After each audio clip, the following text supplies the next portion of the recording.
The Saga Thing.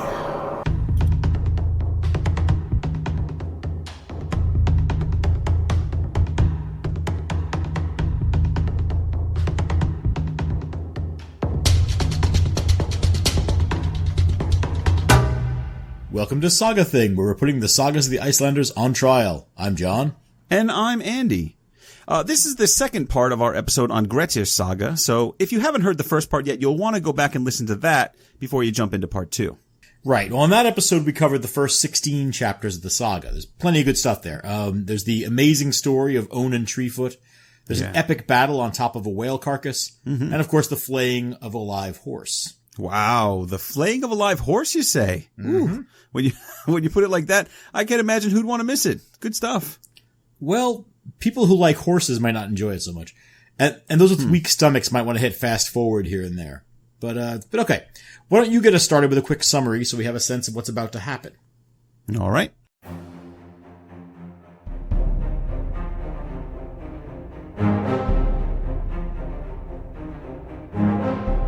We pick up the story just after Grettir was outlawed from Iceland for the killing of Skeggi over a bag of food. In this episode, we follow Grettir through his glory days as he stalks around Norway battling monsters and beasts. There aren't many side characters to mention here because this is all about Grettir the Strong, doing things that a strong guy would do. Your bones will be chilled when Grettir enters the spooky mound of Kar the Old and finds out that the undead don't give up their treasure without a fight. You'll be on the edge of your seat as Grettir wrestles a giant bear atop a steep cliff. And you'll quake with fear as you witness Grettir going toe-to-toe with Iceland's most vicious revenant, Glam. Will Grettir have the strength to teach Glam a lesson? Or will Glam get the better of our stalwart hero?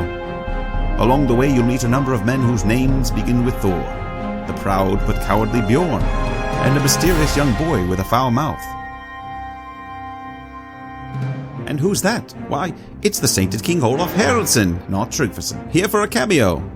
But never forget that this is Grettir's show, and he's eager to flex those brawny muscles on his way to stardom. Will Grettir ever reach those stars, or will he succumb to his own bad luck and ill temper? Join us as Saga Thing reviews Grettir's Saga, chapters 17 to 46.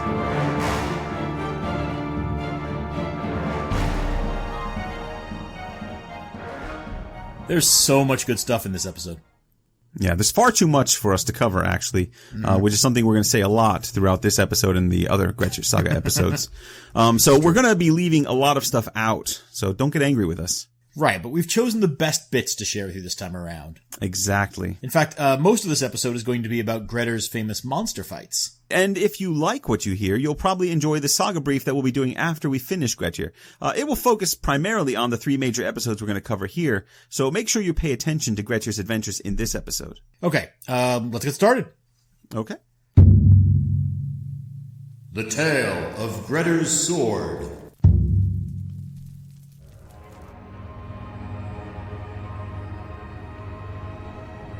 I managed to get the cutlass that makes men's wounds grow in the mighty dark mound. Wave fire armor. The ghost fell, and the precious fire of the din of the armor of helmets, dangerous to men, would never pass far from my hand if I owned it.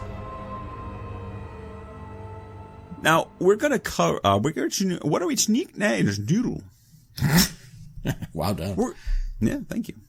If you play that backwards, it says, we're going to start with the story of how Grettir got his famous sword. Didn't we cover that last time? We said that Grettir's mother gave him the renowned blade Attertangi before he left Iceland for outlawry, for the first time. Well, his mother did give him Attertangi, but either Grettir or the author doesn't seem to appreciate the value of that sword very much beyond its connection to Vatnsdal saga. I mean, you'd think it would be a bigger deal. Sadly, however, Attertangi's it's largely passed over in favor of another sword from this episode of Grettir's life. Now, hang on, we're getting ahead of ourselves a little bit. So, yeah, after Grettir leaves his parents, which is where we left off last time, he travels to Norway on a trading ship. But it's not going to be smooth sailing for him. Or for Grettir's shipmates that had to put up with him. No. Between flirting with one man's wife and composing sarcastic verses about everyone else, he makes himself so obnoxious that he's nearly thrown overboard by the ship's crew. And deservedly so. Yes. He refuses to help, even in the direst of circumstances, which, to be fair, is in keeping with his character. Grettir just doesn't feel like lending a hand to them, ever. Well, okay, not never. I mean, at one point the ship springs so many leaks that the crew exhaust themselves trying to bail the water off. And then in a feat of strength, Grettir single-handedly bails out the bilge and saves the ship. Okay, that's true, but I think we need to qualify that, John. Yeah, absolutely. Yeah, it's not like he willingly lent a hand here. He was taunted into working by Haflidi, the merchant who owned the ship. See, I'd prefer to say that Haflidi inspired him to work. I would say he inspired Grettir to work by reminding him how the captain's wife had spent so much time taking care of Grettir, something that the crew absolutely hated him for. Right, and there are suggestions that relationship was more than just friendly, which explains why the crew hates him so much. Yeah, exactly. And Grettir explains his only reason for helping now in a poem. Let's stand up, though the waves roll fast beneath the ship. I know the lady would not like it if I lie down in the boat. The good, fair woman will be most displeased if I always let others do my work for me. Ah, see, that's nice. That's a hint of romance from Grettir. Yeah. We don't get to see that softer side very much in the saga. Yeah, I suppose that's a pity, but he is talking about the wife of the ship's captain, which is hardly an appropriate target on a small boat for one's amorous affections.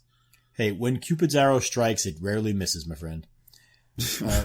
But even if he single-handedly saved the ship, its cargo, and the crew, he's still not winning any popularity contest. They've just agreed not to kill him. No. They stopped planning to kill him for now, but it doesn't really matter because it's not long after that the ship hits a rock off the coast of Norway and begins to sink. So the trip was doomed from the start. Can't help it. Yeah, we're really getting that sense early on that Grettir is not a lucky man. Right, and in the sagas, luck matters, and it's almost indistinguishable from success. I mean, remember what an important role luck played in Vatnsdal's saga. Thorstein just happened to kill a giant who invited him to marry his sister, who just happened to be a princess. Ingemund just happened to stumble into the best territory in northern Iceland and rise up to be one of the greatest chieftains. And Thorkel Scratcher just happened to be found after being abandoned as an infant by his father. And then he rose up to be an even better Gothi than Ingemund himself. Well, I am not going to agree with that. Your general point may be good, but you're stretching on that last one. Better than Ingemund? Look, I'm just quoting the last chapter of Vatnsdal's saga. You take your complaints to the author. It's right there. Now, if Ingemund's family is one of the luckiest in Iceland's history, then Grettir has to be the unluckiest. Yeah. Now, whereas everything works itself out for the guys in Vatnsdal's saga, everything kind of turns up rotten for poor Grettir no matter what he does. Maybe, but it just as often goes rotten simply because of what he does. I mean, his behavior from the very beginning of the saga is, at the very least, controversial. And he may have his finer moments that you are going to point to, and maybe his romantic leanings like we just saw, but this guy is a brute who likes to throw his weight around. It's not just that he's unlucky. I mean, the ship hitting a rock is unlucky, I think. But the horrible situations he finds himself in, they're rarely just happenstance. This guy chooses not to work, John. He chooses to compose slanderous poetry about his shipmates. And he chooses to sleep with the captain's wife. Oh, wait a minute. That's scurrilous rumor, sir. Hell, he even chose to get all ornery and kill Skeggi over that stupid food bag. I mean, his flawed character, more than anything, is what makes his life difficult. Okay, that's true, but I think one of the most remarkable things about Grettir's characterization is that he seems to thrive without luck. As you say, luck is one of those things in the sagas that's almost indistinguishable from success. But Grettir, he just bowls through life without it. And, I might argue, the flawed character you're talking about, that contrary nature that he seems to have, can itself be seen as born of bad luck. Right? The Vatnsdal chieftains are all born charming and handsome and idealized. Yeah. It's lucky for them. But not Grettir. He's born with a terrible disposition. He's born with freckles. Right? He's unlucky in his birth. And despite all this, he just goes ahead and gets things done in spite of fate working against him. Okay, first of all, you're saying freckles are an unlucky thing, which I think my wife would take offense at, and many other people. Well, I'm saying that the saga seems to indicate that's a marker. I see. I'm sure plenty of Icelanders have freckles, though. I don't know if they would consider themselves unlucky. Yeah, the ones with Irish blood. So the second thing is you're bringing fate into it, which I think is a mistake. You're trying to make Grettir into some sort of beleaguered Hercules or Odysseus, tossed about by fate and unfortunate circumstance, and I don't think that's the case. Now, that's pretty impressive company to be keeping, sure, but I think there's something to that. I don't think he's keeping that company. I disagree. Hercules and Odysseus are victims of higher powers with cruel intentions. I don't think they create the situations that they find themselves in. And what makes them heroes, in my opinion, is their ability to get out of the terrible circumstances created around them and created for their destruction. Grettir whines and complains and bullies and forces his way into terrible circumstances, even when he's told not to. And he also hurts farm animals, I'll add. So hardly the stuff of legendary heroes. Now, I can't agree. Even classical myth recognized that fate and personality are intertwined. That the greatest heroes contained in themselves the seeds of their own destruction. Right? I mean, where does Nemesis come from? But let's take your Hercules example. So Hercules is a hero because he struggles and often succeeds in the face of opposition from Hera. But if Hercules is bullied by the gods, he is at the same time his own nemesis. He becomes emblematic of self-destructive tendencies. Hercules is quick-tempered, easily tricked into acting against his own self-interests, perpetually forced to undertake difficult tasks brought about by his own reckless approach to life. In many respects, he's actually very similar to Grettir.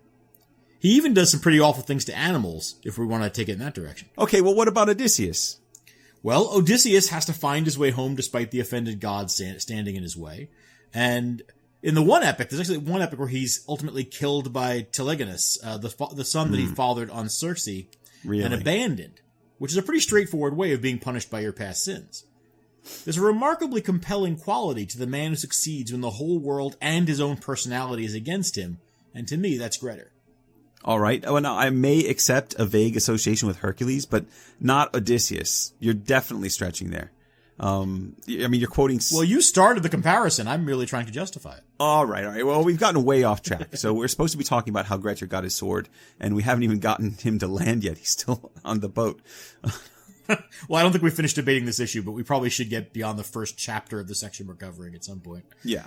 So where the heck were we? I don't even remember. So Grettir and the crew are clinging to the wreckage of their craft. A nearby landowner named Thorfinn rushes out and manages to save the ship's crew and its cargo. Thorfinn turns out to be a pretty nice guy who likes entertaining guests. And that's a good thing because the crew needs to stay with him for a week while the cargo dries out. When they're ready, they all head south looking for opportunity, but Grettir is done with these hard-working merchants.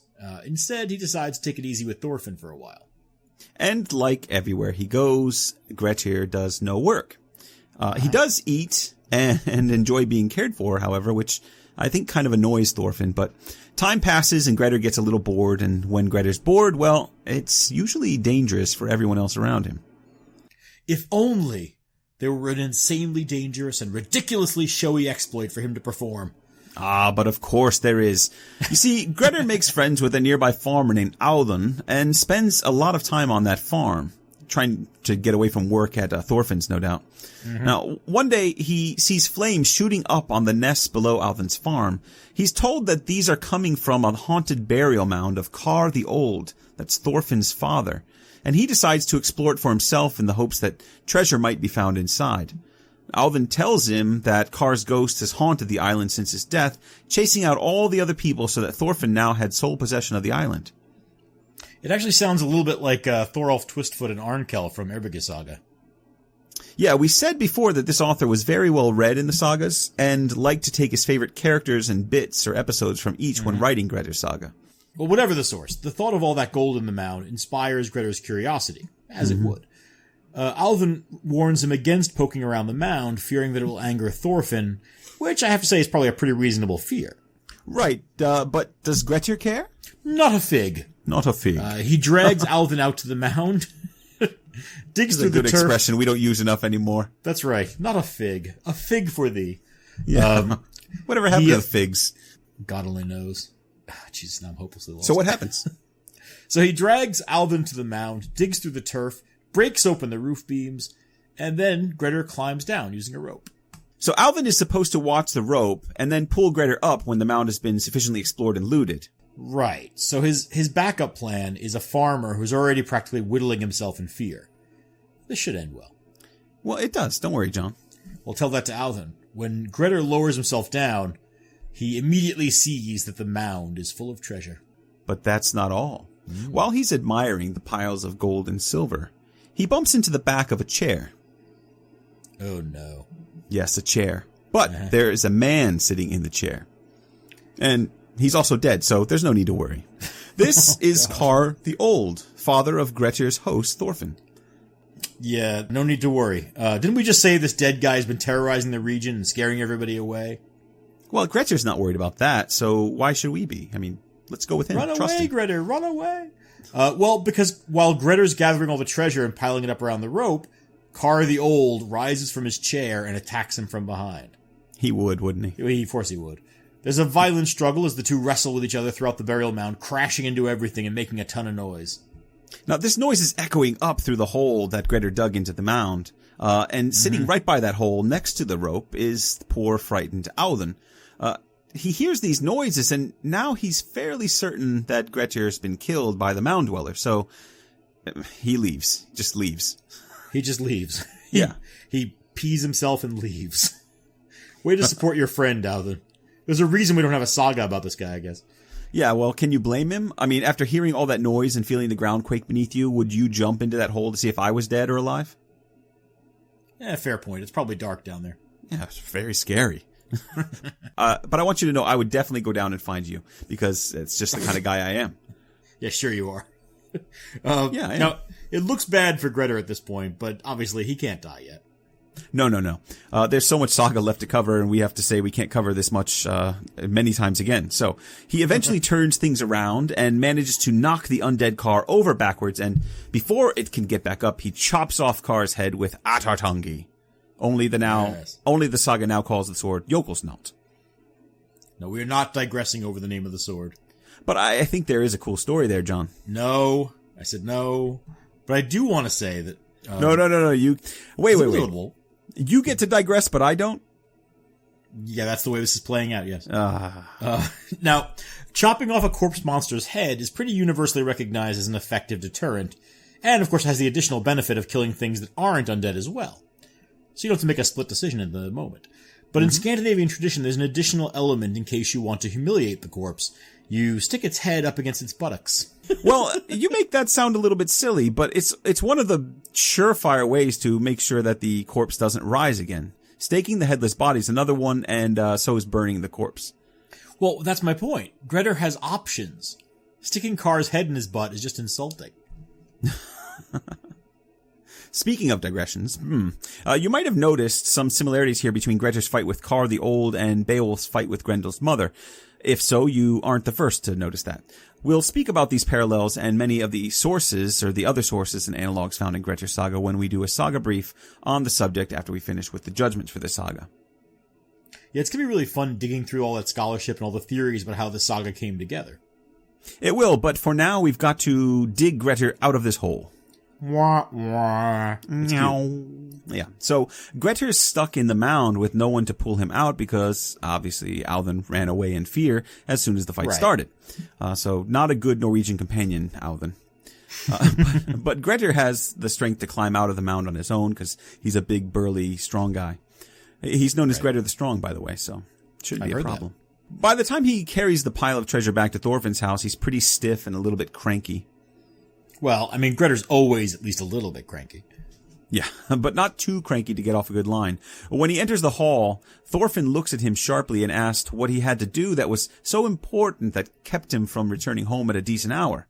It was almost like a grumpy parent waiting up for a teen. Right, and with a dramatic flourish, Grettir dumps his treasure all over the table and says, "There are many little matters that turn up in the late evenings." Very, very impressive. Now, the last thing he sets down is Grettir's favorite bit of treasure. It's a gorgeous cutlass, a sword without peer in Grettir's eyes.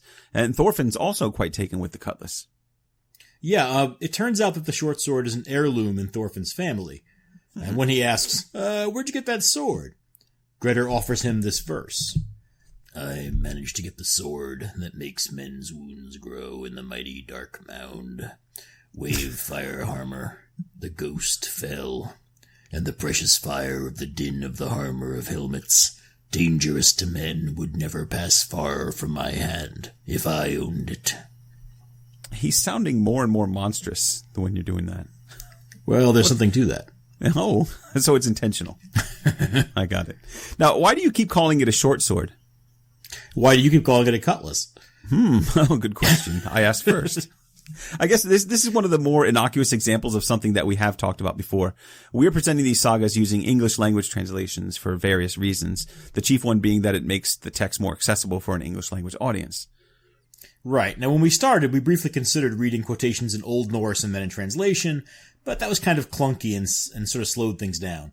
Yeah, it did. But it is important that we occasionally investigate what translating a text means to its readers. So once in a while, John and I read different translations of the saga just to keep us on our toes. This time out, John read the Bernard Scudder translation from the Complete Sagas of Icelanders, while I read the Everyman translation by Anthony Fawkes. Right. Now, there are generally a lot of massive differences between the translations, but you do get a lot of little differences.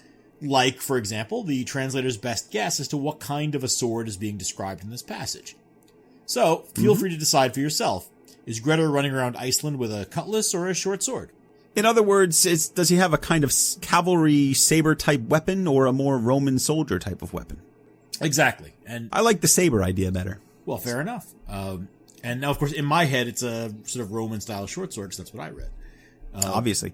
Now, either way, he hasn't got ownership of the sword yet. Right? Thorfinn may be pleased that Grettir has bought him the treasure, but he's not willing to give him the sword right away. No, I have to say, Thorfinn's pretty calm about Grettir having raided his father's grave, though. Well, there is a lot of treasure to be claimed. And besides, it doesn't seem like he liked the old man very much. No. And that's actually one of the reasons he doesn't want to give Grettir the cutlass. He actually says, "You will have to achieve something which has the makings of greatness in it before I will give you the cutlass. For my father never let me have it in his whole life." Yeah, a little bitterness there. So Thorfinn claims the treasure and the sword. And what does Grettir get for his troubles? Growing reputation and a place to stay for the winter. Ooh, good for him. No treasure, nothing out of that thing, does he? Why not just take the treasure? He's got the strength, and then go make a life for himself. That would be the way to go. Well, because that would be a terrible saga. He's got to earn that sword now. All right, then. Let's do that bit, then. Grettir and the Berserks.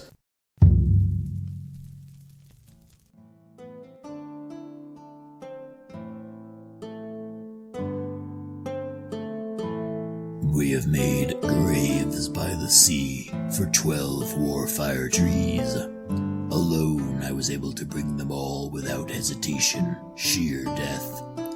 Any deeds that one can do, splendid, well-born gold willow, will be counted worthy if ones like this are thought mean.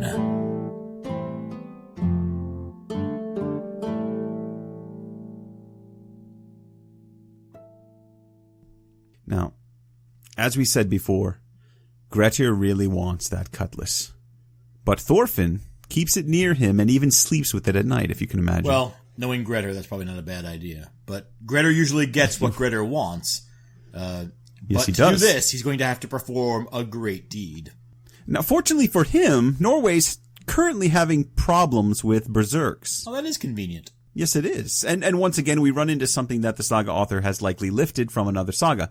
Here we get the story about how Earl Eric gathered all of his leading men together to discuss the problem of dueling. Now, at that time, berserks and highwaymen were taking advantage of dueling laws by challenging noblemen to duels for the sake of money, for land, and women. With a council of the country's leading men, including Thorfinn, Earl Eric outlaws dueling in Norway. And I think it's important for this saga's themes to note that he also outlaws robbers and berserks from causing breaches of the peace. Right. In other words, brutish behavior just isn't going to be tolerated in a more civilized Norway. Which doesn't bode well for our friend Grettir. No, it doesn't. Right. And I think it's one of the themes of this text that, like we said before, Grettir is a man out of place in his time.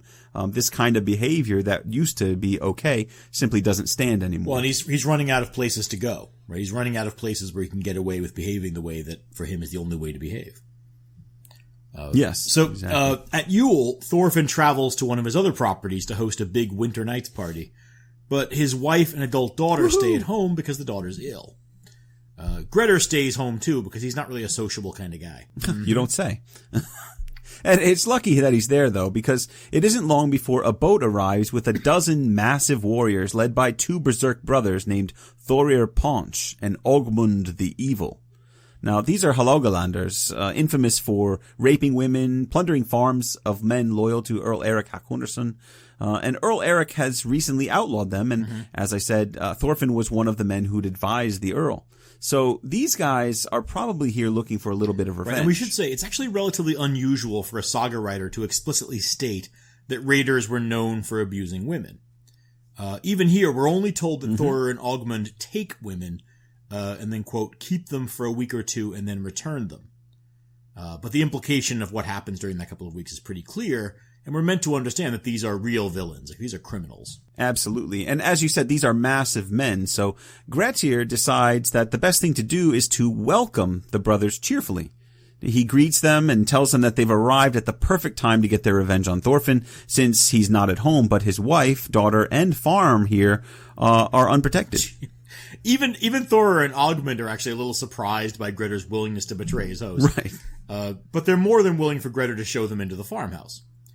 Grettir keeps up a line of chatter while he ushers the men in, and orders Thorfinn's wife to be polite to her new guests. You can just imagine how happy Thorfinn's wife is with Grettir's handling of these brigands. I mean, these guys really are about the worst people we've met, and he's treating them like honored guests. Yeah, I mean, they're pretty clearly meant to be just vile. So, while the women of the house are hiding in a back room and loudly cursing Grettir as a traitor, Grettir offers to fetch ale for the men and to help them hang up their wet clothes. And if it weren't clear already that Grettir's up to something, that should probably be a pretty big clue. He's like, hey, come on in. Make yourselves at home. Let me help you out of that wet armor. And let me get you something to drink that'll dull your senses. Come. Well, I mean, yeah. But, Thor and Ogmund are more than willing to believe that no one man could possibly hope to fight their whole company. Right, these are 12 berserks. Sure. And the men are so impressed with Grettir's handling of the situation that they actually invite him to join their band when they leave. Yeah, well, they're a bunch of marauding troublemakers with no respect for others. I mean, you can see how Grettir would fit in. Well, it's kind of a perfect match. I have to say, like Thorfinn's wife, you're judging Grettir a little harshly. A little harshly, huh? Well, of course, Grettir isn't interested in partnering up with a bunch of outlaws. He is, however, clever enough to not admit that openly. Instead, he says, that's for you to decide. Oh, I should do his little monster voice, huh? Yeah. That's for you to decide. But I don't treat everyone as equals. That's your monster voice. That's I got a little thing in my throat. Yeah, it's hard. Very slick. Grettir is the master of disguising an insult as in a compliment. So Grettir gives the raiders copious amounts of drink, then offers to show them Thorfinn's storerooms while the women get ready for bed. Now, there's another threat made here in a joking manner about raping Thorfinn's wife, which means that Grettir needs to act quickly. And he does. He leads the berserks to a large storehouse, invites them inside, and then locks them in and rushes back to the main house. Yeah, and this isn't one of Grettir's more ornate plans, but it does work. The raiders assume the door shut on its own, and they ignore it while looking through Thorfinn's stuff. And that's a big mistake, because Grettir rushes back to the house to prepare himself for battle. Right. Now, I think one of the really appealing things about Grettir as a saga hero is how well the author conveys the sense of barely controlled panic that Grettir often seems to feel in moments of crisis. Right? He's not a cool, calm, collected guy. He's rushing around, grabbing armor, and saying things like, are there any suitable weapons around? And, now everyone must do what they can. And, it's now or never. It's pretty clear he's making it up as he goes along. Really? You think so? Yeah, no, I think Grettir hasn't got the poise of a Snorri Gothi, or the self-assurance of someone like Egil Skallagrimsson, right? Or even the high-handedness of some of the warrior poets. You really feel like he hasn't got the least idea of how he's going to get out of this alive.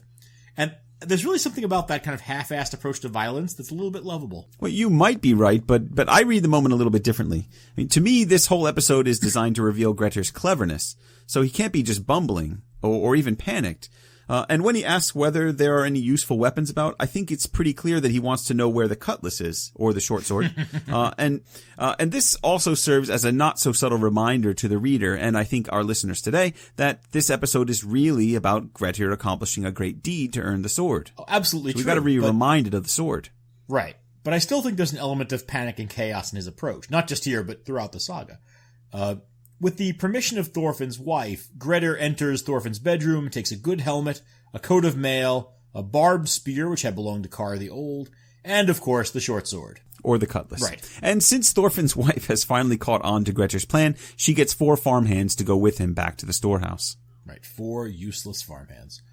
Yeah, they're not going to play a very big role. Now, by this time, the raiders have figured out that they were locked in, so they smash through a wall into an attached outhouse. And of course, that's not doing much for their good mood. And just as Grettir returns with his weapons, he sees all dozen of the berserks pouring out of the outhouse door. Like I said, the plan barely works. Yeah, it's almost too late, but Grettir charges in with the spear and runs Thorir Paunch through. And get this, Ogmund the Evil, his brother, is pushing Thorir forward so hard and down the steps with such strength that he actually forces the spear to come out between Thorir's shoulders and into his own chest. And so both Berserk brothers fall down dead. Beautiful. Right. Well, absolutely beautiful. It is, but it's kind of like the joke about 100 lawyers at the bottom of the ocean, right? It's a good start. But after that, it's just a brawl. I mean, there's still 10 of these guys. But most of them... That's kind of what surprised me. Why would you start by killing the 2 lead villains? Why not start by killing 2 other guys? Because they're the first 2 down the trail. Of course. Of course. It's kind of anticlimactic, though. I'm sorry. Now, most of the berserks had left their weapons back in the room where they were drinking, but there are still 10 of them. And they're grabbing logs and whatever else they can find to fight with. But Grettir's laying into them with his weapons, and he manages to kill 4 more of them before the remaining 6 fight their way to the boathouse and arm themselves with longship oars. Now, these are big men, and they're accomplished warriors, and they're able to really get some blows in with the oars, so Grettir is taking injuries. But he's able to kill 2 more men, and then the last 4 break and run. And that's 8 down out of 12. That's pretty impressive. Particularly since the 4 farmhands ran away as soon as the fight started, and Grettir's doing all of this single-handed. But what's even more impressive is that Grettir chases after the 4 survivors despite his injuries. He runs down 2 of them, and then there's another long brawl before they're killed too. Now it's dark, and Grettir's exhausted and injured. He doesn't feel like looking for the last 2 men, so instead he returns to the farm, where Thorfinn's wife begins showering Grettir with the praise and compliments that he deserves. Right, and I love Grettir's response to this. I think I'm much the same person you were heaping abuse on earlier this evening. It's not that he's wrong, but I think that line sort of tells you all about Grettir. He really is not willing or not able to play social games. And he's a little nonplussed about other people's reactions to him. Yeah, you get the impression that he's not all that self-aware. Doesn't follow social cues even slightly. Right. Anyway, the next morning, a large party of people from all over the island go out and they search for the 2 remaining raiders, and they find them dead from their wounds, lying among some rocks or something, which is great because now everyone's safe and sound, and Grettir has earned himself a legendary reputation. Right, and this prompts his almost taunting verse to Thorfinn's wife about his accomplishment, which we started the section off with. We have made graves by the sea for 12 warfire trees. Alone I was able to bring them all without hesitation, sheer death. Any deeds that one can do, splendid well-born gold willow, will be counted worthy if ones like this are thought mean. Yeah, he's basically saying here, there's no way Thorfinn will withhold that sword from me now. Well, no, it's absolutely true. Thorfinn's wife is actually forced to admit, well, you certainly have few equals among men now living. And after this, Grettir is allowed to sit in the place of honor, and he's treated as a hero until Thorfinn comes home. And, of course, when Thorfinn does return home and sees Thorir Paunch's boat beached next to his house, he understandably goes into a panic. And Grettir, who's not overly fond of Thorfinn in the first place and hasn't suddenly transformed into less of a jerk just because he's a hero, doesn't let anyone go to the boats to relieve Thorfinn's mind. Poor guy. Right. And of course it works nicely. Thorfinn even says, I have a suspicion that something must have happened here, that I would have given the island and everything on it for it not to have happened. Ooh, be careful what you wish for, Thorfinn. It might come true. Grettir pretty clearly wants to drive home that feeling of panic so that he can gloat all the more, or at least leverage the relief. But eventually Thorfinn's wife gets his permission to greet her husband. She runs down to the shore and tells him what happened. Yeah, nothing really penetrates Grettir's indifference to what people think of him. I mean, even when Thorfinn hugs Grettir, offers him a lifelong friendship, and swears to help Grettir if he ever needs it, and then gives him free reign of anything in Thorfinn's possession, Grettir's only response is to thank him and say, I would have accepted your offer earlier, too. I love that line. There's something almost charming about what a complete bastard Grettir is. Yeah, I mean, there's some scholarship out there that attributes Grettir's behavior to a kind of arrogance or conceit, but I'm not really sure that fully captures his motivations. No, he's a socially problematic figure. I mean, he adheres to a fairly strict and even admirable moral code, but without in any way observing the rules of social behavior that would allow others to celebrate his achievements. Instead, he's kind of trapped in a cycle of events in which he's barely tolerated by anyone if they haven't directly benefited from his campaign of violence against evil men. Which is what makes him a complete, though sometimes charming, bastard. He may save the day occasionally, but you're going to hate him while he's doing it. He's hardly the kind of hero I'm looking for. Well, at least not yet. Right. But Grettir and Thorfinn do become good friends now. They even spend the winter together with no problem. Wait a minute. Shouldn't Thorfinn just give Grettir the sword as soon as he learns how Grettir saved his wife and household? Well, that would make sense, but no, he doesn't. Now, you would think that would be cause for some serious trouble that winter. Shouldn't Grettir be rebelling and slicing up his favorite horses? But it's not. I mean, presumably Grettir just knows that, it's an inevitability at this point. In the spring, Grettir decides to head out and see the world. And before he goes, Thorfinn gives him Kar's short sword, or cutlass. Hey! Which Grettir will carry for the rest of his life. Good for you, Grettir. Enjoy that cutlass. Or short sword. You earned it.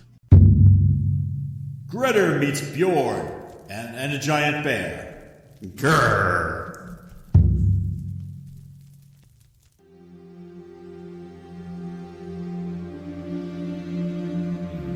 I was able to defeat the Green Tooth.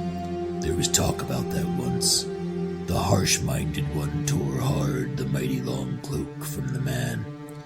The audacious Ringbalder caused this, but now he shall pay for it.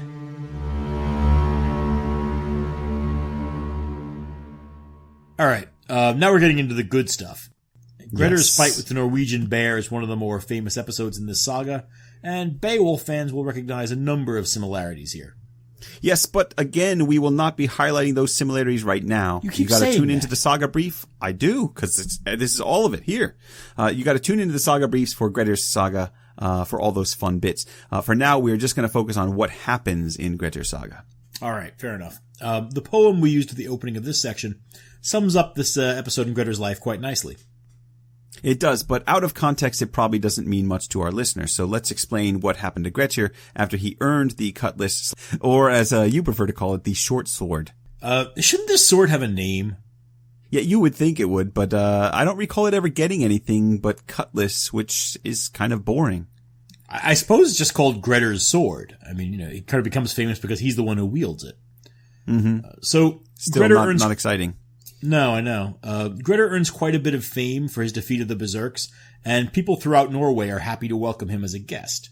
He ends up settling for the winter at the farm of a merchant called Thorkel in Hålogaland. Now, Thorkel and Grettir actually get along quite well, which is rare, but things aren't so great between Grettir and a relative of Thorkel's named Bjorn. Bjorn is a bit of a pompous ass who walks around with a posse of yes-men to stroke his ego. And it doesn't take long for Bjorn and Grettir to butt heads. It's not really surprising. I mean, Bjorn sees himself as the champion of Thorkel's house.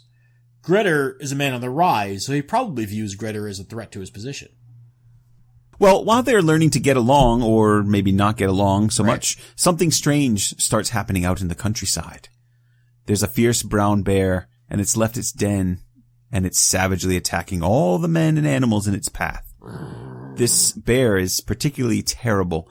It's running around, tearing men's sheep to pieces and killing anyone who tried to stop him. And why, you ask, is a bear running around wild and grumpy in the winter? Because he was rudely awakened by the noise being made every night by Bjorn and his companions near Thorkel's hall. This sounds very familiar. It does, doesn't sensitive ears? Yeah, I wish I could remember where I read something like this before. But apparently I'm not allowed to discuss that, so oh well. Nope. So, being the wealthiest man in the region and with the most to lose, Thorkel suffers the most from the bear's attacks. Now, what Thorkel needs, what he needs is a hero. A hero with the strength of 30 men. Someone to teach this bear a lesson. Well, that's certainly what he's thinking. Apparently he's read the same text I have. Thorkel gathers a troop of warriors together, and they track the bear to a cave set neatly in a cliff face by the sea. There's a very narrow path approaching the cave mouth, but it's clearly dangerous, with a sheer drop promising certain death to any who step wrong. Now, Bjorn boasts that they shouldn't have too much trouble solving the bear problem now that they'd found the den, saying, "Now we shall see how we namesakes get on together," which is meant to be a clever play on words, since Bjorn's name literally means bear. Mm-hmm. And Grettir responds well to this. What does he say? Nothing. In fact, the saga just says, Grettir went on as if he hadn't heard what Bjorn had said. Nice. Well played, Grettir. Now I can just see him smirking and rolling his eyes behind Bjorn's back every chance he gets. I know. Can we get a young Val Kilmer to play Bjorn in the movie? He's like perfect for this part. Sure. We'll just steal Doc Brown's DeLorean and return to 1985 to pick up Val Kilmer. Excellent. Let's do that. Now, Bjorn really wants to take out this bear on his own and gain all the glory for himself, but he quickly finds that it's not so easy. Every single night, when the rest of the men are preparing for bed, Bjorn sneaks out and hunts the bear. Yeah, unsuccessfully. Well, it never works out the way he hopes, of course, because really Bjorn's a bit of a clown. Yeah, he kind of is. Now, one night, he gets to the den early and prepares to ambush the bear as he comes out by hiding near the narrow path. Like the legendary Sigurd waiting for Fafnir, Bjorn lays in wait. But unlike Sigurd, Bjorn gets sleepy and is soon dreaming of the hero's reception that he's going to get back at Thorkel's house when he finally returns with the bear. See, that's no way to become a legend. No, you stay awake. Right. And of course, the clever bear knows that Bjorn is out there waiting for him, and he decides to chill in his cave for a while. Outsmarted by a bear. Absolutely. Once Bjorn is fast asleep, the bear creeps out, spots Bjorn, and probably has a good chuckle as he walks right over to where Bjorn is sleeping. Now, I can understand Bjorn getting tired, but you'd think that if you were preparing an ambush for a killer bear, that you'd sleep at least very, very lightly. But no, not Bjorn. He's just snoring away as this bear walks up to him. Right, and the bear, I have to say, seems to understand the humor of the situation. He hooks his paw underneath the shield Bjorn is using as his bedtime covers and flings it off the side of the cliff. And this proves to be a rather rude awakening for the slumbering Bjorn. He pulls his thumb out of his mouth and runs screaming back to Thorkel's house. Perfect. Now, of course, this is a great source of shame for Bjorn, because as the self-proclaimed champion of Thorkel's household, he should be able to handle a bear. Instead, he's been made a fool of by an animal. Of course, what makes matters worse is that his best buddies have been following his movements and know all about his failure to get the bear. They even send someone to go get his shield in the morning so they can use it to make fun of it. Oh, I really like that detail. I mean, this is a very genuinely human moment in the saga, and it's very, very funny. Yeah, I imagine life is pretty unbearable for Bjorn after this. Yeah, I would normally complain about your puns there, John, but that one was brilliantly played. I'm going to applaud that. Good job. Oh, thank you. Well, bear with me. I'll try a few more. Oh, now I just want you to die. That was a quick turnaround. Well done. All right. What are your fastest? Around Christmas time, Thorkel puts together yet another bear hunt. He's got 7 people with him, including both Grettir and Bjorn. Because it's cold, Grettir is wearing a big fur cloak, which must be quite a sight. Now, as the men prepare to enter the bear's den, Grettir carefully folds his fur cloak up and sets it aside. Well, I mean, he couldn't bear it if the cloak got dirty. Am I right? See, we barely got the story rolling again, and there you go with another pun. Listen, you cannot complain about my pun while still inserting another lame pun of your own. I just did, and you loved it. Now, let's get our bearings here and get on with the story. No, stop. Hey, that's enough. When you've had enough, just give me your sign. No. So Thorkel and his men attack the bear with spears. but it's tough going because there isn't much room to maneuver in the cave. And Bjorn is right there in the thick of it, charging to the fore, taking on that bear. No, not exactly. He's just sort of cheering everyone on from behind. Oh, it's pathetic. I mean, as if it weren't bad enough, he slinks away while the others are fighting, and then he grabs Grettir's fur cloak and throws it at the bear. Well, maybe so petty. Let's give him the benefit of the doubt. Maybe he was trying to confuse the bear. I doubt it. Sure he was. I doubt it. Anyway, nothing seems to work, and they fail to kill the bear. While they're preparing to leave, Grettir notices that his cloak is missing, And when he looks around, he sees the bear is now snuggling with it like a blankie back in the cave. And he's not too happy. And he knows exactly who did it. But Grettir seems to know better than to start a fight with Bjorn right in front of Thorkel, his host. Is Grettir learning his manners, John? It seems unlike him. He does seem to be a little bit more savvy, at least, about where and when to act out. In this case, Grettir finds an excuse to linger behind while the other men make their way back to Thorkel's house. Bjorn mocks Grettir for being vain enough to make another attempt on the bear by himself, since he didn't do very well with all the other men helping. But Thorkel chides him, saying, "You two are certainly not heroes in the same class, and you'd better not say too much about him." Yeah, that's actually very good advice, Bjorn. I suggest you listen to Thorkel and keep your mouth shut. But Grettir does, after hearing this, go back to the cave. And this time, he actually puts forth some effort in the attack. He's got Jökulsnot, a.k.a. Attartangi, in one hand, and Kar the Old's cutlass/short sword hanging from his other wrist by a loop. Now, Grettir's ready for action, and so is the bear. So when the bear lunges in for an attack, Grettir dodges the blow and strikes at the paw with Jökulsnot. He managed to sever the paw off just above the claws, but the bear immediately strikes again with its other paw, and pretty soon the two are wrestling around on that narrow, very dangerous path. Right. Many, many animals were harmed in the making of this saga. It's really not the ideal location for a wrestling match. Remember that sheer drop we talked about. Grettir is now on his back. He's holding the bear's head back to protect himself from its bite, but struggling to maintain his hold on the animal. And just as his strength is about to give out, they get too close to the path's edge and tumble down the side of the cliff. I knew that was coming. Now, if Grettir hadn't wet his pants yet, I'm sure he must have just let a little bit out at this point. It's pretty scary stuff. No, not Grettir. He's actually renowned for his strong bladder. Oh, is that what his nickname Grettir the Strong is actually referring to?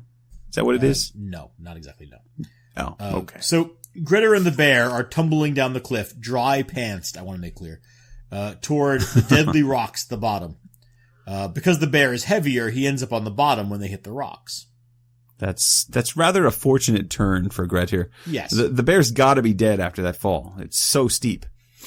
Well, you'd think so, but he's only very badly wounded. But that's when Grettir's idea to hang the cutlass from his wrist comes in handy.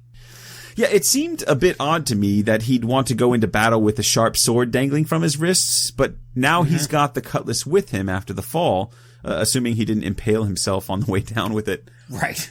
Well, he didn't plan on, diving down a cliff with the thing. No. Gandalfing the bear, as it were. And now with the sword in his hand, he's able to stab the bear through the heart. Yeah, this is quite a victory for Grettir. Now, unfortunately, when he goes back to the cave to claim his fur cloak, he finds that it's been torn to shreds. Aww. So, poor Grettir.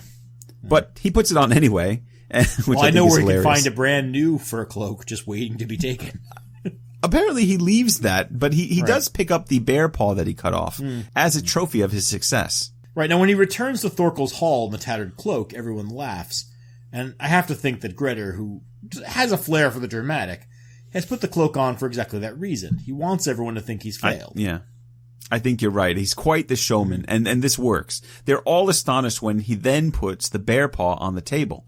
Now, Thorkel suggests that Bjorn apologize for the cruel things he said about Grettir, but Bjorn just says that he'll have to wait a long time before he ever apologizes. And this sets off the real conflict between Bjorn and Grettir. Grettir composes a mocking poem about Bjorn camping out by the bear's den each night, but Thorkel doesn't want them coming to blows, and he offers to pay full compensation on Bjorn's behalf if Grettir will keep the peace. Grettir refuses to accept money from Thorkel, but agrees not to harm Bjorn for now. Right. And that for now is really important because Grettir's not going to forget Bjorn's boasts and insults. And he gets his opportunity for revenge the following autumn when Bjorn's ship is returning from a trading mission in England and passes by a ship that happens to be carrying Grettir. That's just unlucky for Bjorn. Yeah, who's unlucky now? Right, exactly. Grettir approaches Bjorn on the beach and says, "It's time to pay for the insults." Yeah, and he's not interested in taking money for the insults. He says he wants to find out which one of the two is stronger. But Bjorn's not quite so confident now without Thorkel around to protect him. He tries to play it off like there was no serious insult offered and that it's all in the past, and he's willing to pay whatever amount Grettir thinks fair to settle things once and for all. Yeah, but Grettir's not going to accept that. Nope. He composes a verse, and this is the verse that began this section. I was able to defeat the greed tooth. There was talk about that once. The harsh-minded one tore hard the mighty long cloak from the man. The audacious ring-balder caused this, but now he shall pay for it. I do not think I am often too boastful in competitive speeches. That's a nice one. And I think it summarizes this episode nicely. And all we've got to do to finish this section off is to settle the Bjorn issue, which Grettir is very eager to do at this moment. Right, but the problem is that Bjorn isn't. He again offers money to settle the issue, but Grettir says that he's not interested in taking money from someone who'd been so disrespectful to him. There's really no way out of this for Bjorn. No, and contrary to the bear fight, this one's very, very quick. Right, and I'm sure you're all worrying about whether or not Grettir loses, so does he lose? No, he doesn't lose. He doesn't even get a scratch, but Bjorn does. He gets quite a few scratches. Right. In fact, he gets enough scratches to make him stop being alive. And now Bjorn is out of the saga. I'm sorry, enough scratches to stop being alive? Yeah, he it's died. An odd circumlocution. He is. He's out of the saga. Very saga-like, I think. Yeah, there you go. But Grettir's revenge against Bjorn will cause some serious ripples in Norway, making life more difficult for Grettir while he finishes up his outlawry. Yeah, we're going to skip over several chapters here where Bjorn's brothers ambush Grettir. Just know that it never seems to work out, and one by one, Grettir kills Bjorn's brothers. Now, this leads to some complications for Grettir in the Norwegian court, where Bjorn's family has some influence. But with the help of Thorfinn and a man named Thorstein Drummond, Grettir survives his outlawry in Norway and is able to return to Iceland unscathed. Did you say Thorstein Drummond? Why, yes, I did. Now, we did tell you to remember that name in our previous episode. If you're a careful listener, then you'll remember who he is.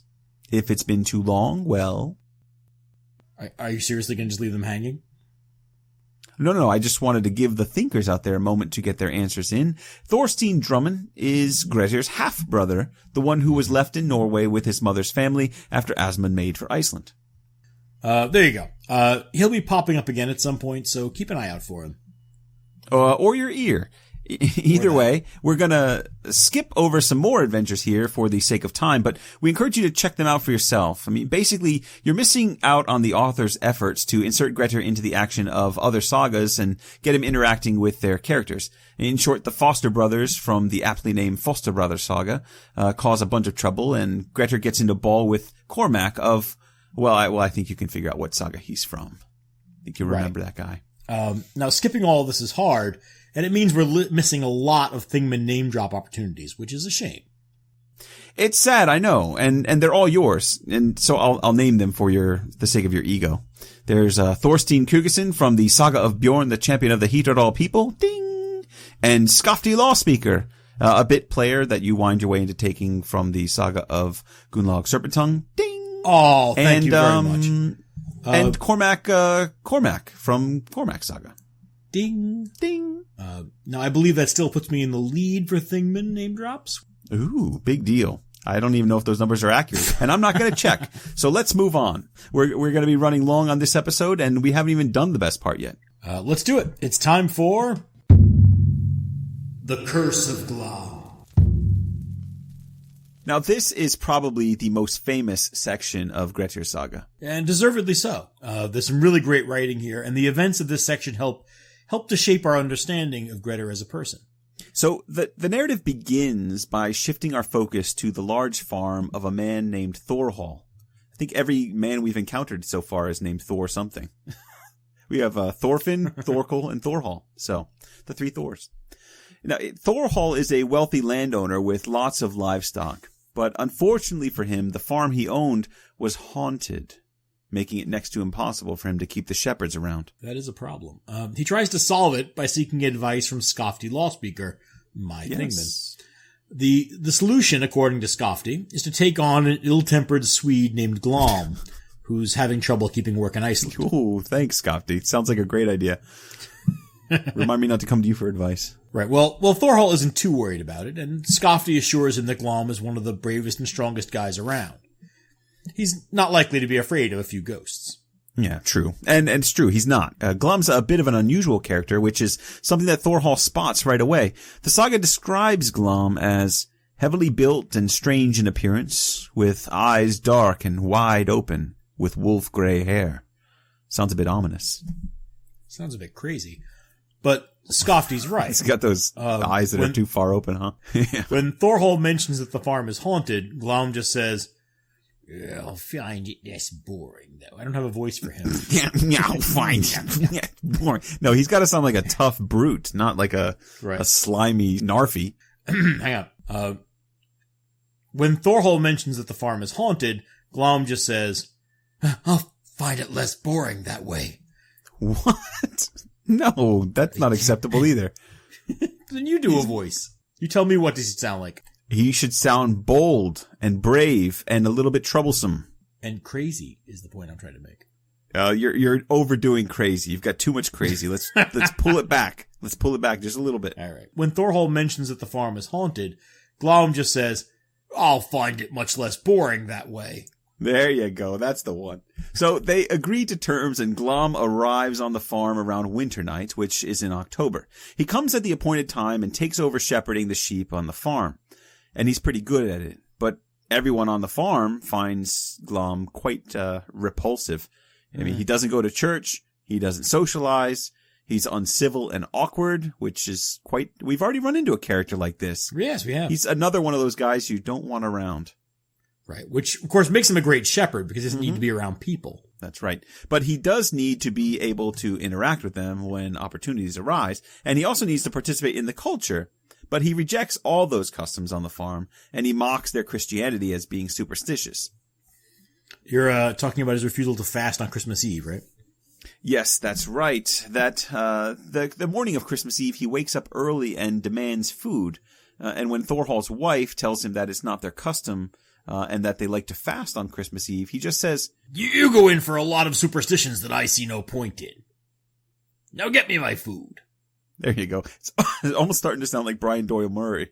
All right. Now, Thorhall's wife is upset by this, telling him that something bad will happen if he eats. He should listen to her. Well, but he doesn't, of course. No. He just bullies her into getting him some food and then chows down. Now, admittedly, that's a bad idea. When he goes out into the fields, the weather grows dark and snow begins to fall.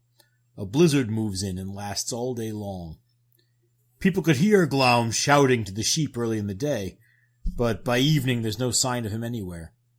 And because the storm is so violent, they can't go out and look for him until the following day. But by then, it's too late. They find the sheep wandering all over the place and no sign of Glam. At some point in the search, they find an area up in the mountains with trampled snow everywhere. It looks like there was a violent fight there because huge stones were strewn about and the earth was torn in some areas. There are also huge tracks, likely belonging to the evil creature that had been haunting the farm. And alongside the tracks is a blood spore. The men conclude that Glam must have killed the monster. But sadly, Glam didn't survive the battle. Nearby they find his body. He was dead and blue and swollen big as an ox. Well, understandably, that kind of nauseates the men, and they're afraid to touch him. But they make the effort to get him into church for a burial. But the task proves too difficult, and so they're forced to leave him in a gully. But at least the evil creature is dead, so that's good news for Thorhall. Yeah, only it's not good news at all. I mean, they try to move his body again the next day. This time they hitch oxen up to it, but he doesn't budge. Doesn't move an inch. Yeah, this is sounding a lot like what happened with Thorolf Twistfoot's body in Eyrbyggja Saga. Yeah, I think so too. In fact, I kind of feel like this whole episode is inspired by that scene in Eyrbyggja Saga, but I can't prove it, so.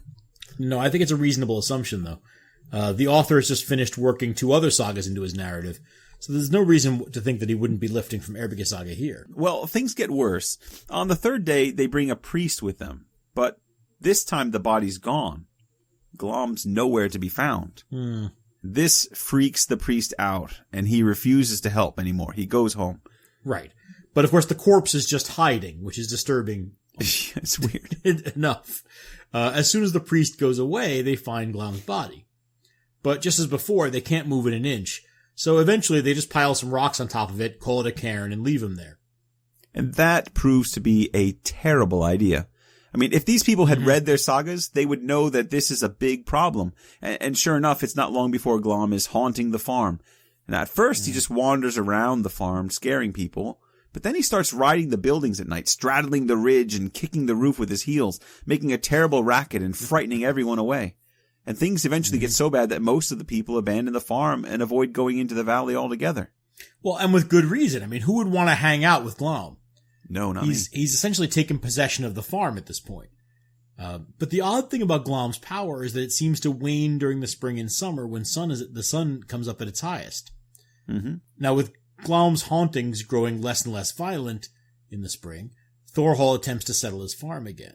I can't imagine thinking that would be a good idea, but I guess if you're Thorhall and you've invested so much in the property, it would be hard to abandon.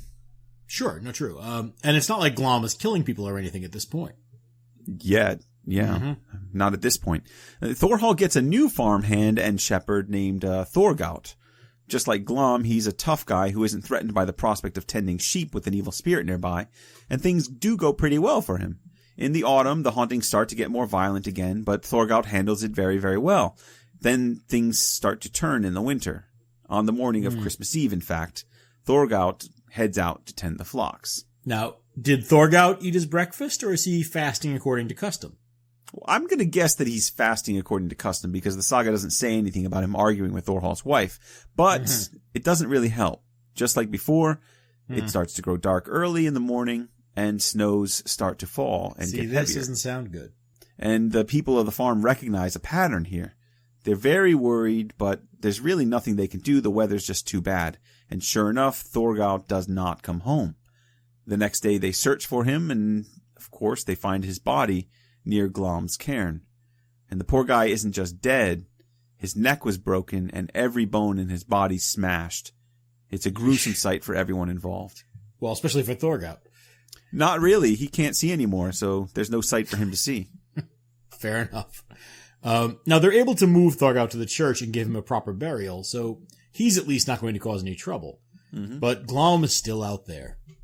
And the saga makes it very clear that he's invigorated by this killing, right? He's had some fresh blood. For the rest of the winter, he wreaks havoc on the farm, killing everyone he comes into contact with, including most of the livestock, Thorhall's favorite herdsman, and even his daughter. Yeah, the scene in the barn where the herdsman's found smashed to bits is particularly awesome. And when they go in to look for him, they find cows inside the barn screaming and goring each other. And the saga author says very dryly, Thorhall didn't care for that very much. I can't imagine why. Yeah. I mean, it does sound like quite an inconvenience, in fairness. Oh, definitely. Now, what Thorhall really needs is a hero. Someone with the strength of 30... No, you did this already. Yeah, I know. I just thought it was a cool way of introducing Grettir into the scene. Well, yeah, but Grettir does have a knack for this sort of problem, so it's fair. He does. And it's not long before he hears about the trouble on Thorhall's farm and decides to make his way over to try his hand at wrestling Glam.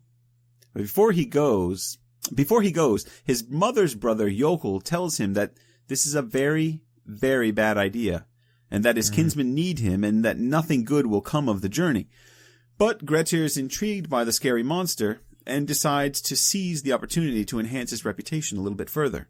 Right. Now, by this time, Glam has basically taken over most of northern Vatnsdal, and he's threatening to expand his reign of terror further. So, if Grettir doesn't handle the situation, Iceland could be doomed. Ooh, that's a nice way of putting it. Now, when he gets to the farm, Thorhall welcomes him in and says, "Don't expect to leave with that horse, because at the very least, Glam's going to smash that thing." Poor horses in this saga. I know, really. But Grettir isn't bothered. He says, "There are plenty of horses, whatever becomes of this one." I love his nonchalant confidence. At this point in the saga, he has all the makings of a really great hero. Yes, but the effects of this little visit are far-reaching, and they certainly affect his ability to become that great hero. The first night goes pretty well, though. Thorhall insists that Glam will visit that night, but the house remains quiet the whole night. And when they go outside to check on the horse that was guaranteed a death, they actually find it right where they left it. Right, but it smashed all to pieces, right? Nope. It's perfectly alive and happy. Maybe a little bit hungry, so they give it some oats.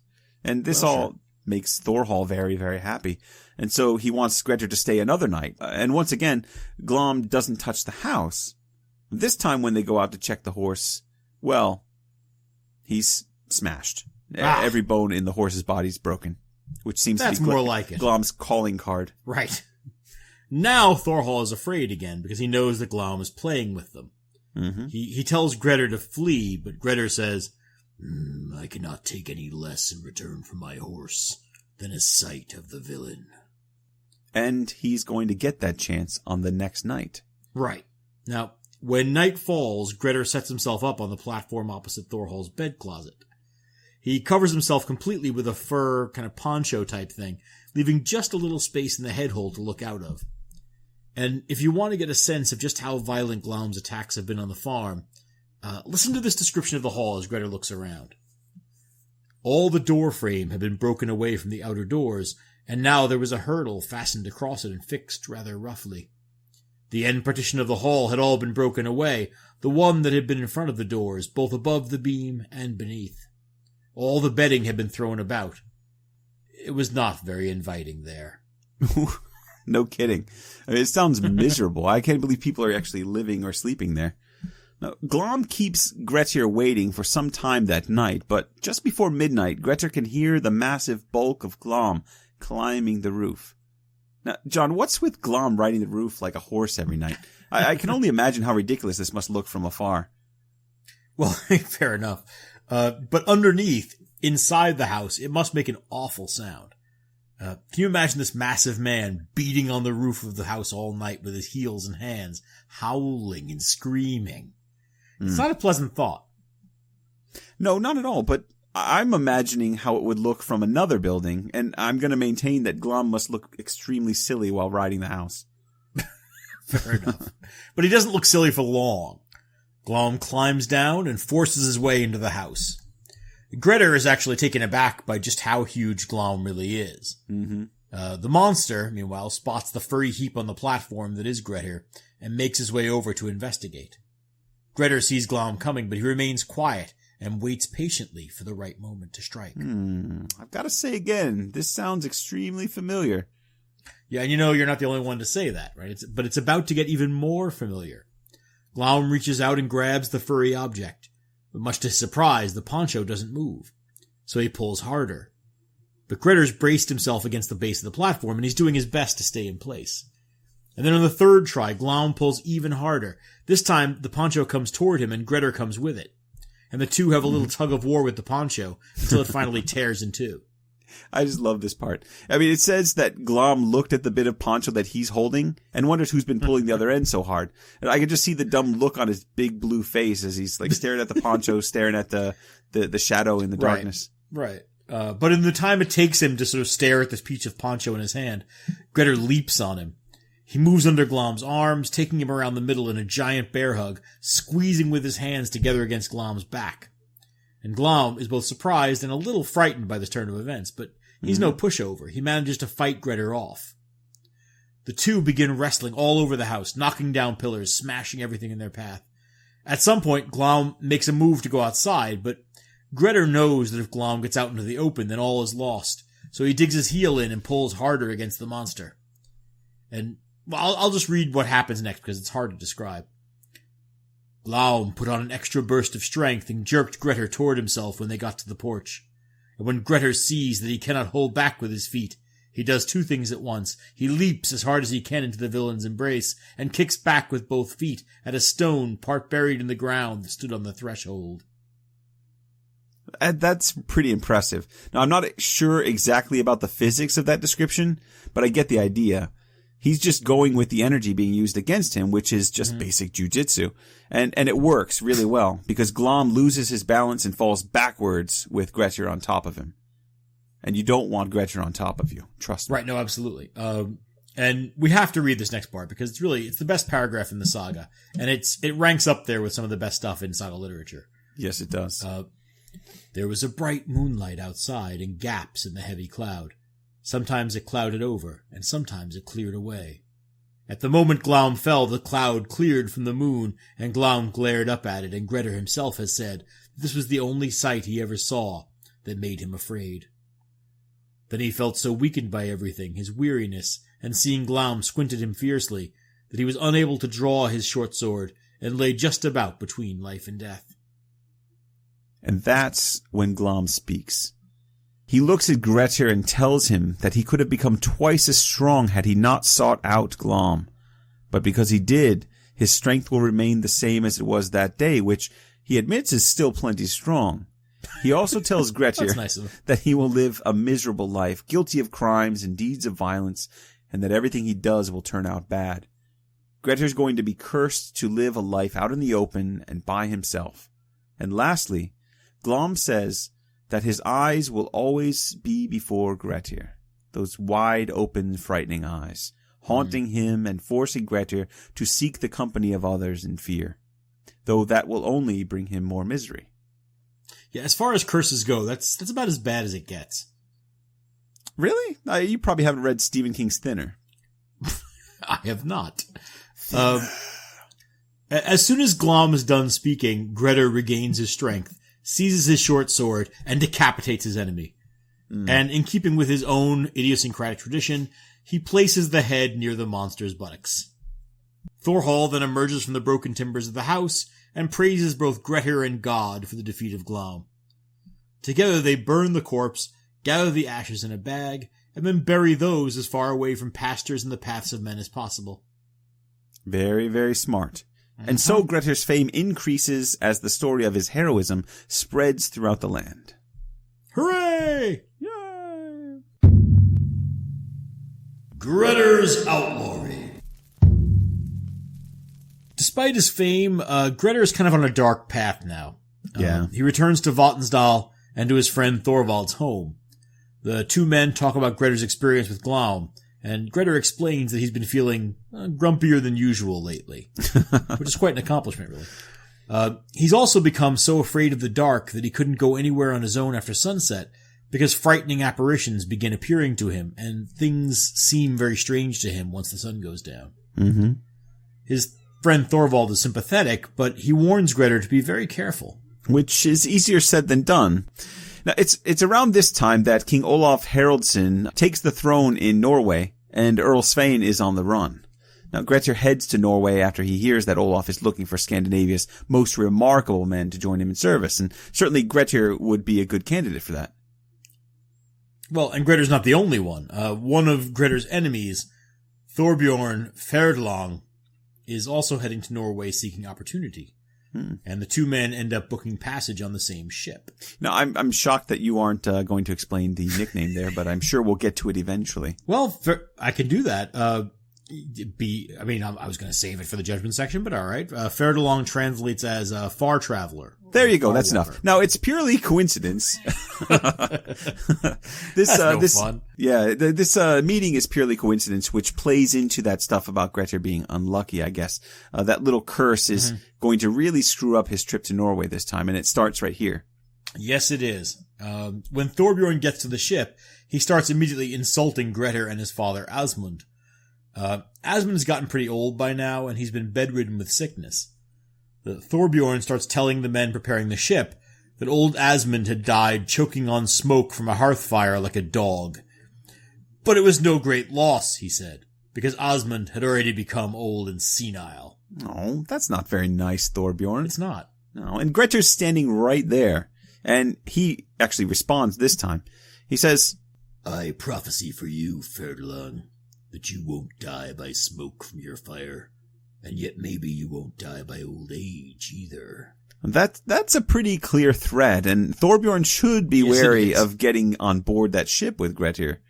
But Ferdlang continues to taunt Grettir anyway, saying that Grettir didn't act so tough when swords were flailing in the skirmish with Cormac. Something we skipped. Now, Grettir responds at this point with a brilliant poem. A tongue too long in talk has a bowslinger often, so some suffer heavy vengeance for it. Many a wound snake wall wielder has committed less offense and got death by it, Ferdlang. I wonder if he says bowslinger there because he's talking about a guy shooting, bow and arrow, which for Vikings and for the Icelanders, maybe is a more cowardly position, right? Well, and it's the sort of stings, right? These little stinging darts rather than actual blows. Yeah. Now, we should say Thorbjorn isn't impressed by the poem or by the threat, but Grettir insists My prophecies have not taken long to mature up till now, and that won't change anytime soon. And that's when he strikes at Thorbjorn with his short sword. Mm-hmm. Right, now Thorbjorn attempts to block that blow, but the sword slices right through his arm above the wrist and then clean through the neck, so that his head flies off. And the merchants who were looking on said that Grettir had a heavy hand. Well, no kidding. Yeah. And the merchants don't think it's a big deal, really, because Thorbjorn clearly had it coming. Oh, definitely. So they just sort of pack the ship, clean off the blood from the deck, and head out to see King Olaf in Norway. There's another man named Thorir from Avaldalr in northern Iceland, and he wants his sons to meet King Olaf as well. And Thorir is a wealthy guy, and he's also a powerful and leading man in the district. Right, and he also happens to know King Olaf. Which is fortunate. Right. And he sees an opportunity, now that Olaf is king, to help his sons, Thorgir and Skeggi, to advance in rank. Right, so he sets up a ship and sends them off to join King Olaf's service. They have little trouble along the way, and they arrive very safely in Norway, which is why they're not saga leads. Right. The weather turns, though, once they arrive, so they set up camp near the harbor in a small shelter that was built there for travelers to wait out bad weather. Right. Now, Grettir's ship also arrives in the area, but only after the bad weather has started. Their journey is much rougher, and they barely get to shore with their goods. We're really seeing Grettir's bad luck coming through here.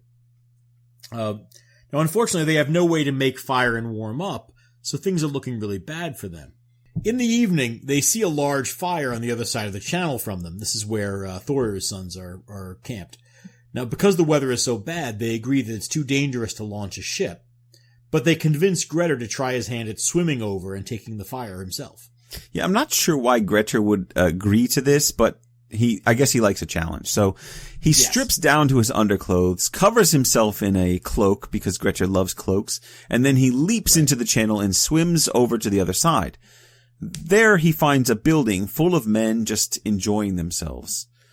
Now this always strikes me as an interesting moment in the saga. John, has it ever occurred to you that Grettir is now in the position of Glam or Grendel or any other monster stalking the building from the outside at night? I mean, the parallels are obvious, I think. Yeah, and that's interesting. I like that.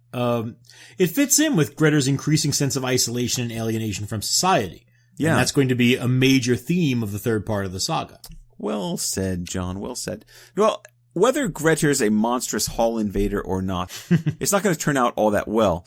Inside the building are Thorir's sons, Thorgeir and Skeggi, with 10 other men. They're all having a great time and they're warm, which is what Grettir and his companions want.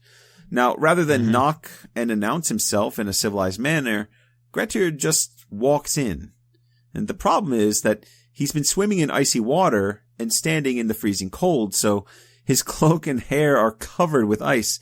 And this makes an already huge and imposing Grettir look absolutely terrifying. The men in the house actually think that they're being attacked by a troll. Well, it's the only reasonable conclusion. Yeah. I mean, no one would just enter. Right. So everyone leaps up and hits him with whatever they can find. It's not really a problem for Grettir, and he easily knocks them back. They aren't really armed. They're just sort of grabbing things around the room and hitting them with them. Then some of the men grab torches and try to beat Grettir with those. Now this proves to be a terrible idea because the fire catches on some straw they had piled up, and the whole building begins to go up in flame. And the men just keep attacking the monster in their midst. Now, Grettir manages to grab a torch from one of them and flees, which is what he came for anyway. Yeah, and his companions, when he gets back, they're excited to see him, and they're overjoyed that he's got the fire. So they're quite happy, and they heap praise on him all evening. In the morning, they decide to go over and speak to the men that had the fire, probably maybe to have a good laugh over the whole thing. What a silly encounter we had last night, Right. But the building's gone. They only find ashes, a great heap, and piles of human bones all strewn about. So they're looking at this and they think either Grettir has lied to us about how he got the fire, or something went horribly wrong after he left. Right. They don't put much thought into it before concluding that Grettir simply attacked the men and burned them inside. Right. And thus committing the greatest of crimes. Yeah. And there's a fairly obvious flaw in their logic, which is that Grettir didn't have any fire until after he'd been inside the house. And so how could he have burned the house first? But this misunderstanding ends up causing Grettir all kinds of trouble. His crime is reported to King Olaf, and his chances of making a name for himself in Norway are all but dashed. Yeah. Now, do you see, this is what I mean, by the way, about his luck. Well, yeah. This is a good example of the bad luck situation. He's definitely unlucky here. And when he finally gets to King Olaf, he's put on trial for this burning. And Olaf is pretty understanding, as a good Christian king would be, but he wants Grettir to clear his name through the ordeal by iron, which is a medieval judicial practice where the defendant carries a hot iron over a certain distance, and then the wound is examined and determination is made about the individual's guilt based on whatever criteria had been set by the court about what the wound should look like. Right. Now Grettir agrees to undergo the ordeal because he knows God will reveal his innocence, and he really wants to join King Olaf's service.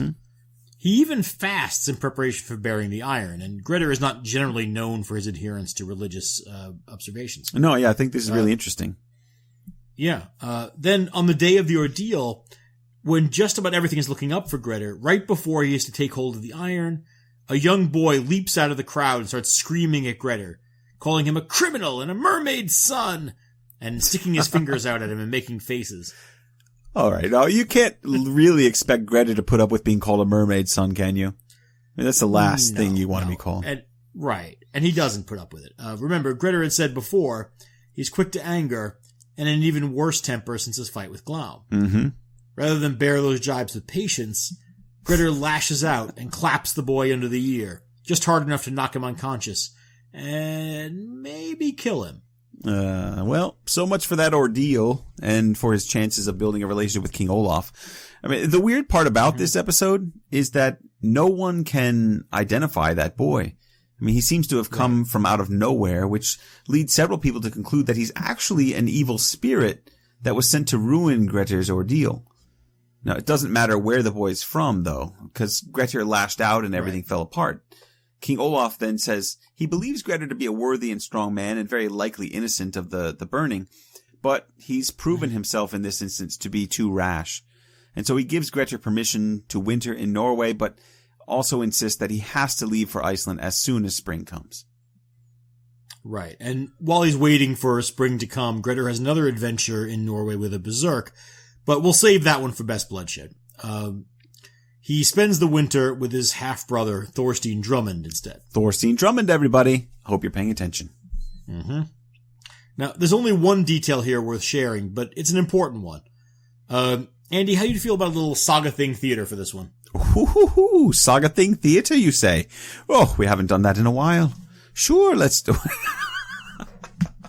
I went from American to English to Irish. What happened there? I don't know.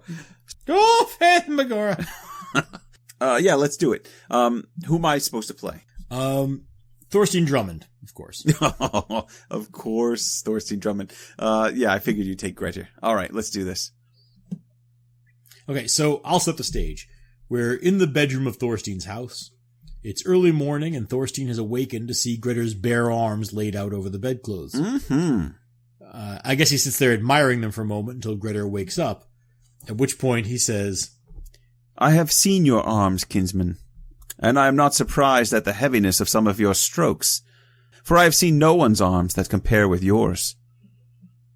You should have known that I would never have accomplished the deeds I've done if I weren't stoutly built. I would have preferred it if they had been more slender and a bit more fortunate. Well, the saying is true. No man is his own creator. Show me your arms, then. And then Thorstein takes his shirt off and shows him his arms, and he's revealed to be rather skinny and weak. I've seen quite enough. Your ribs look like hooks, and I don't think I've ever seen another pair of tongs like those arms of yours. I can't imagine you have the strength of a woman.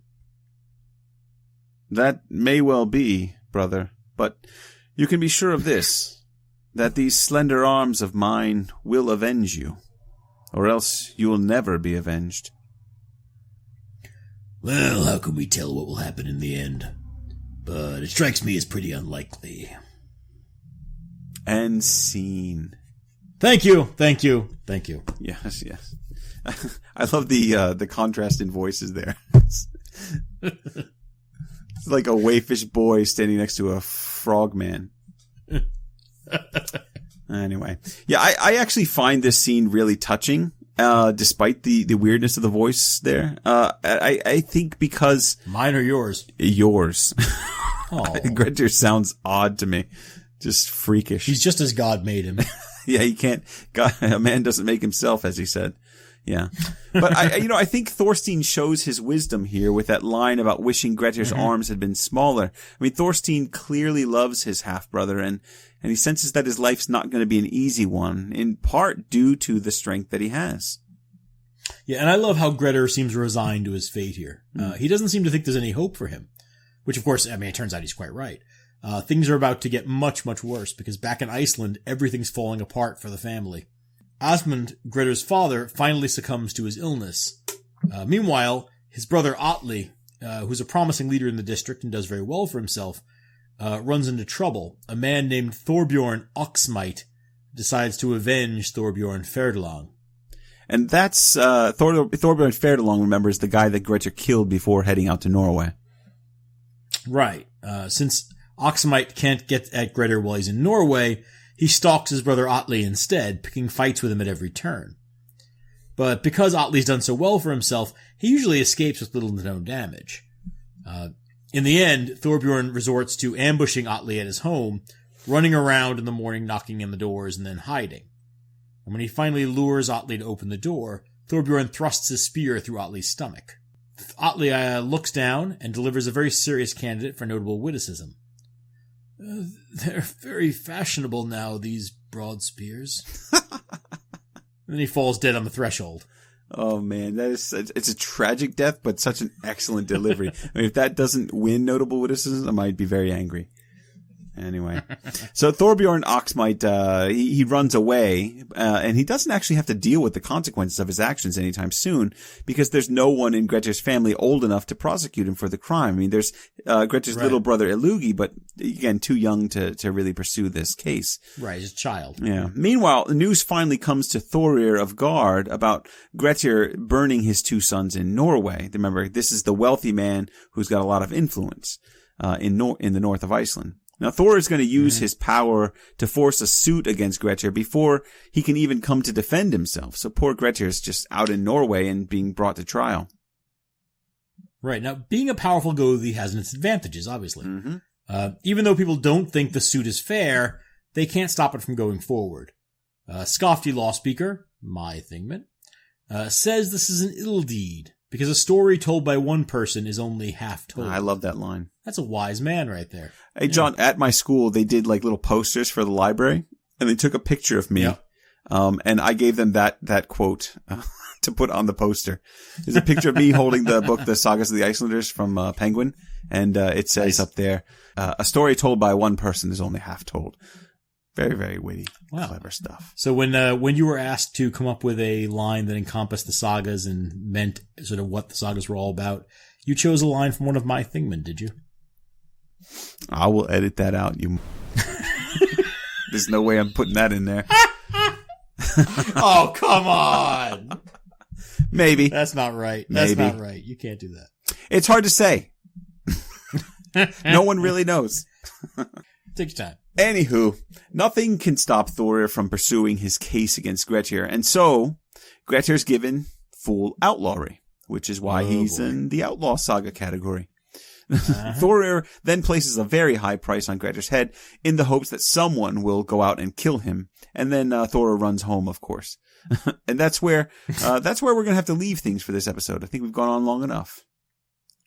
Yeah, we'll be hearing more from Thorbjorn Oxmite and from Thorir of Garth.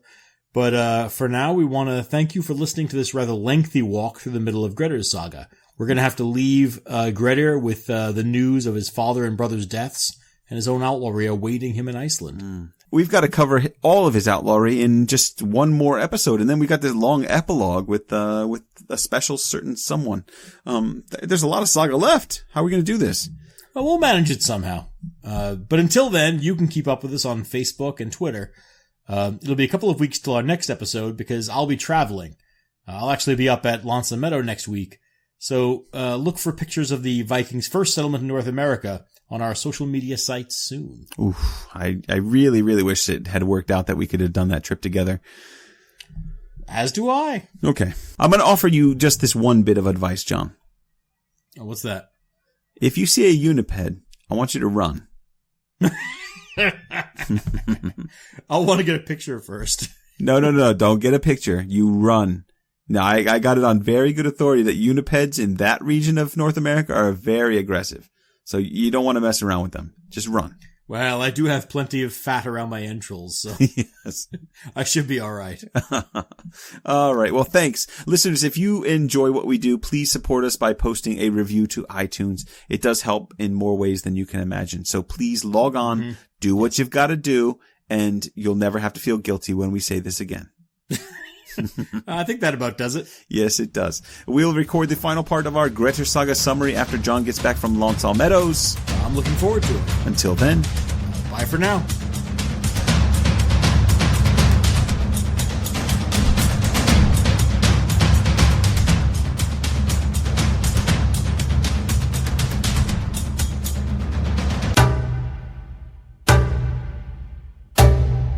You know, Grettir's voice is based on a Sesame Street cartoon from like 1972, I think. It's a fly and a frog next to each other, and there's just a voiceover saying, "What would happen if a frog had a fly's eyes, and a fly's wings, and a fly's body?" I can only assume there were a lot of drugs being done in the studio that day. I wasn't a kid in 1972. I wasn't even a thought, so I wouldn't know that.